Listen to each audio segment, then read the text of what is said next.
Good morning, boys and girls. It's Monday, April 13th, and we are officially back to school, online version. Today, your learning targets will be Mathboard, multiplication fact levels, IXL, P12 and P13, you'll be comparing fractions, mystery science video on volcanoes. Could a volcano pop up where we live? And then in EPIC, we're going to read a book on igneous rock. All right, let's get started. In today's lesson, comparing fractions, I want to focus on three strategies today. When we compare fractions like 1/6 and 1/3, a great strategy is to use a picture. Here in this picture, you can see clearly that 1/6 is a smaller piece than 1/3, or 1/3 is a greater piece than 1/6. Another strategy we'll focus on is using a landmark number, or some people call it a benchmark, like 1/2. 1/2 is a very common fraction, and we know it's right in the middle. So if I'm looking at a fraction like 7/8 and compare it to 2/8, we can use 1/2 as a landmark or a benchmark. We'll talk more on that. My favorite strategy when I compare fractions is to cross multiply. And we'll go into that as well. Okay, so there are three strategies when you are comparing fractions. Let's review each one. The first one, when I am comparing 7/8 to 2/8, I'm using my strategy to use a picture. And you can clearly see in this picture, if this was a pie cut into 8 parts, 7 parts are shaded, compared to this pie, which also is cut into 8 parts and 2 parts are shaded. You can see the greater fraction, or the greater amount, is 7/8. Again, using a picture, we have a common denominator. This one shows thirds, and this one shows thirds. In this triangle, 2/3 are shaded, and in this triangle, 1/3 is shaded. Using pictures, you can see 2/3 is greater, but in this question, which is less? 1/3 would be less.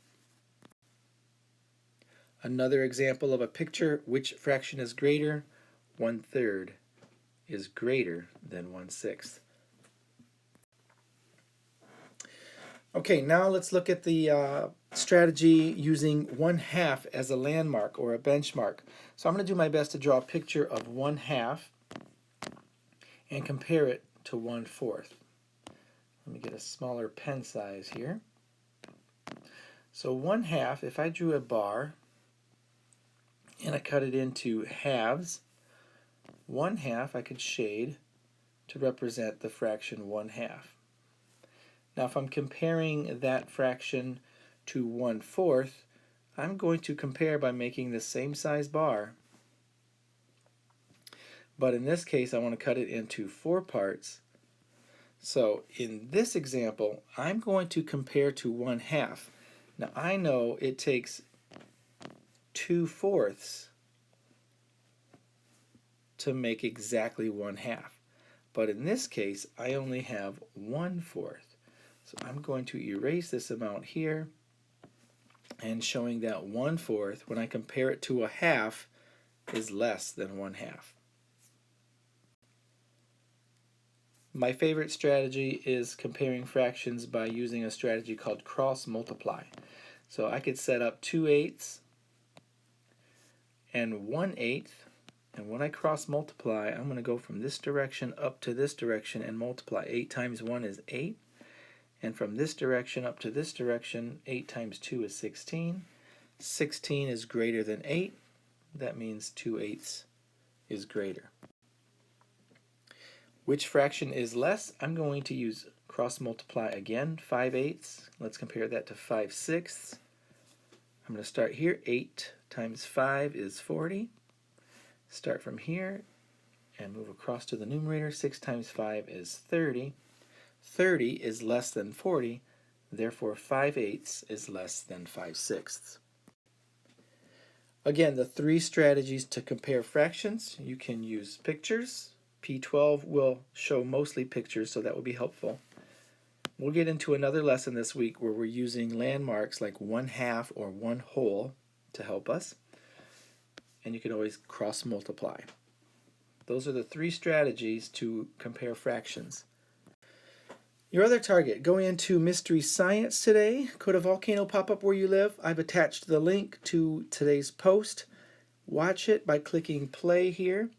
When you click play, you'll go to the next slide by advancing with the blue arrow. Every time you advance, you have to click play again. Today you're going to learn about this ring of fire. Could a volcano pop up in Michigan? And last, you're going to read a book on igneous rocks. It's in your Rocks, Minerals, and Fossils collection. So go into that, and you're reading this one today, Igneous Rock. Okay? Again, there are your targets, boys and girls. Enjoy your day, and I'll see you back here Tuesday. Okay? Have a great day.